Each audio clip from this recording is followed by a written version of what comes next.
Indexing is an important part to database management, so that's what we're going to look at in this video. An index in a database is very similar to an index in a book. It allows you to immediately jump to the right part of the book instead of paging through and looking for the topic or word in question. So let's start off with an example of how efficient indexing can be. Let's start by looking for the NetTuts document in our links collection.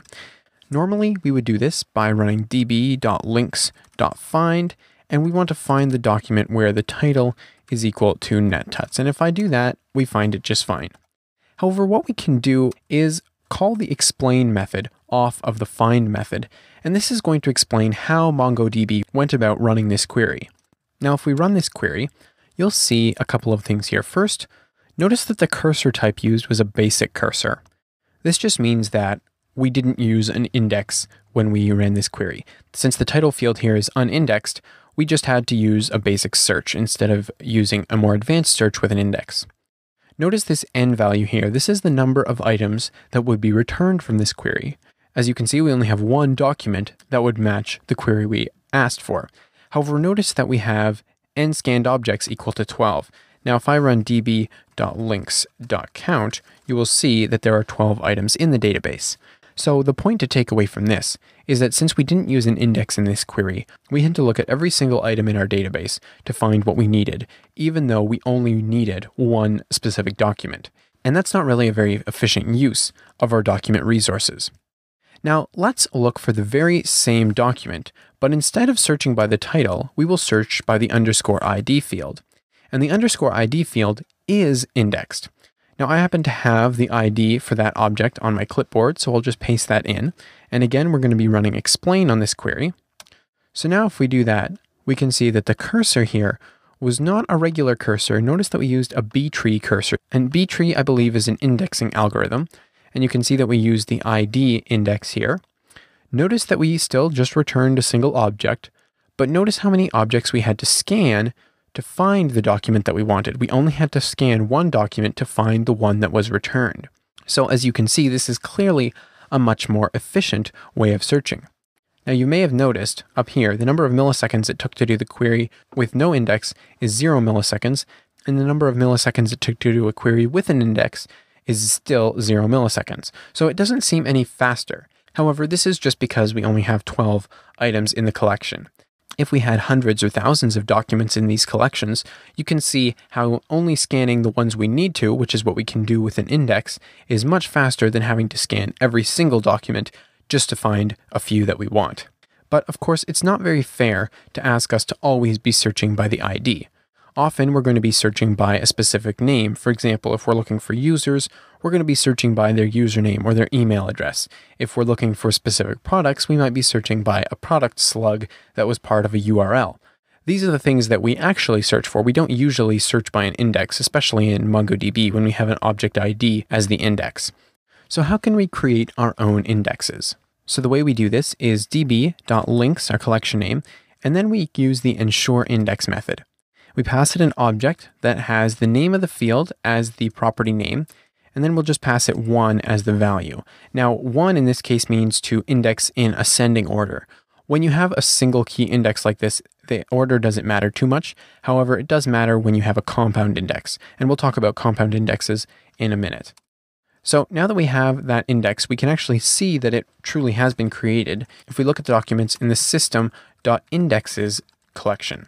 This collection is used by MongoDB to store the indexes, and as you can see right down here at the bottom on bookmarks.link, we have a collection on the title field, and it's been given the name of title_1. These other two indexes that are already here are the _ID fields for the links and users collections respectively. These are created automatically for us when we create a collection and start sticking stuff into it. So now that we have an index on the title field of our links collection, let's go ahead and run that query again where we're finding by the title. And of course, we'll include the explain method here. And now you can see that we're using a B-tree cursor. So we're searching by an index, and the index is title_1. As you can see here, we return a single object, and that is all that we need to scan as well. We only scan that single object. So right away, our queries have become much more resourceful, and we've hardly had to do anything at all. Now, in this case, we've added an index on a field that will probably be unique However, this doesn't have to be the case. For example, we could add an index to the favorites field on our links documents, even though we know that multiple documents may very well have the same value in their favorites field. Of course, that may not be a good idea, because the number of favorites on a link would be changing regularly, and remember that when those change, the index does have to be updated as well. So keep that kind of thing in mind when you're creating your index. We'll talk more about what fields to index in a minute. Now, there are a few options that we can use when setting up an index. Let me just arrow back up to this ensure index call here. So the options would be set in a second object parameter here. And the first one I want to mention is unique. By default, unique is false, but I can set it to true here. And what this means is that it will ensure that the title field for every document is unique to that document alone. So no two documents could have the same title. This is, of course, how the _ID field works. So if we were to create that manually, it would look something like this, where we set the _ID field here, and then we choose to make that unique. Now, creating a unique index like this is probably something you want to do at the beginning when you're setting up your database. And that would, of course, be before you have any documents in that collection. And so you don't have to worry about this failing when it finds that there are multiple documents that may have the same ID, for example, in this case. However, if you already do have data in your database and you don't want to manually go through and make sure that your field of choice for your index is unique, what you may want to do is include the drop dupes parameter here. This would, of course, be set to true, just like that. It's false by default. And what would happen here is that if there were multiple documents that had the same value in their, say, title field, if this was going to be an index for the title field, then if it found multiple documents with the same title field, it would only keep the first one, and it would get rid of any subsequent documents that had the same field. This, of course, would only be a good idea if you're using some kind of data where it doesn't matter if you lose some of your records. Now, there's another thing to think about here, and that is that since MongoDB is schemaless, you might have some documents in a collection that don't have the field you're indexing on. For example, some of our linked documents might not have been given a title when they were being created in our system. A normal index, like the ones we've been creating so far, would include these documents in the index, but they won't really add any value to the index for most queries because they don't have the field that's indexed. So what you may want to do in this case is to create a sparse index. We do that just by setting sparse equal to true, and this just means that, for example, here we're setting an index on the title field, so if we come across a document in the links collection that does not have a title field, that document will not be included in the index. It's pretty simple, and it keeps your indexes nice and lean. So that's it for different properties of the indexes, but let's talk for a second about compound indexes.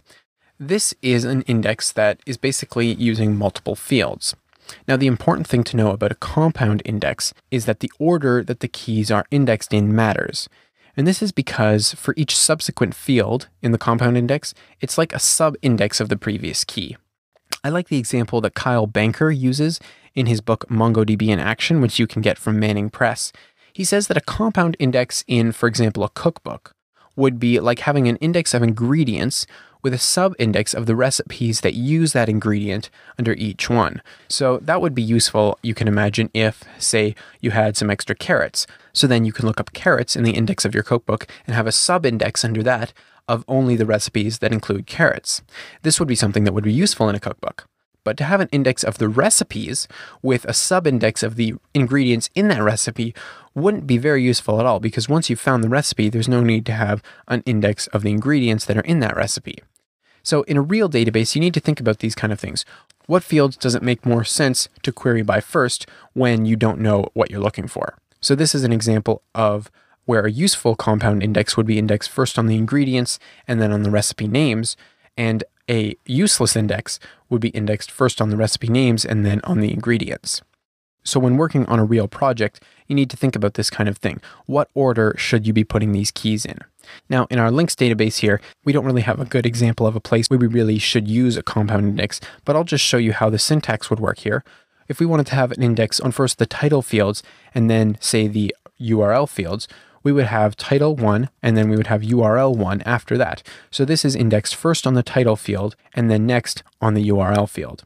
Now, the nice thing about a compound index like this is it would take away the need to have an index solely on the title. Now, the way the MongoDB documentation puts this is that if you have an index on A, B, and C, like that, This index could be used when searching just by field A and by field B, or by field A, by field B, and field C altogether. So this index right here on the title first and then the URL fields would be useful for searching both by title and URL, or just by the title. But it would not be a good index to search just by the URL with. Another thing that I should note is that MongoDB can only use one single index per query. This is unlike some other database systems that can use multiple indexes to help them search for the items for a single query.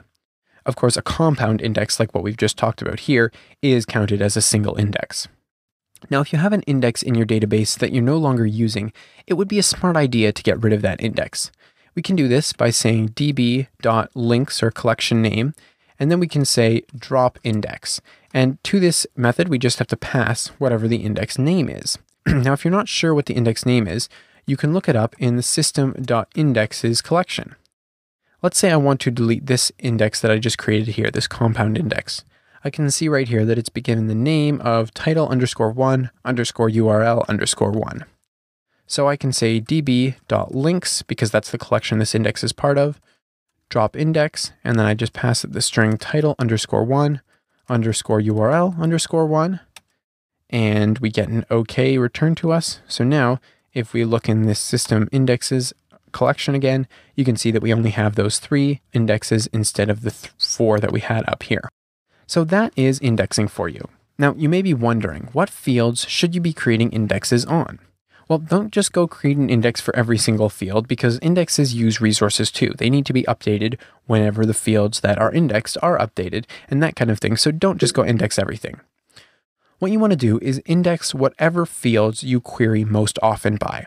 So for example, if you do have a user database where you're retrieving user records based on their email address, you're going to want to index that email address because that's what you're using all the time. If you have an online store and part of the URL for a product is a product slug that is unique to that product, you'd probably be searching by that slug on your backend, and so you want to be indexing the slug field on your product documents. Whatever fields you use the most often are the ones you want to index, and you really should index them because it will make a difference in your query times. Well, that's all I'm going to say about indexing in this video. So if you're interested in a few of the more advanced and technical parts of indexing, I recommend you check out the link below this video for more information.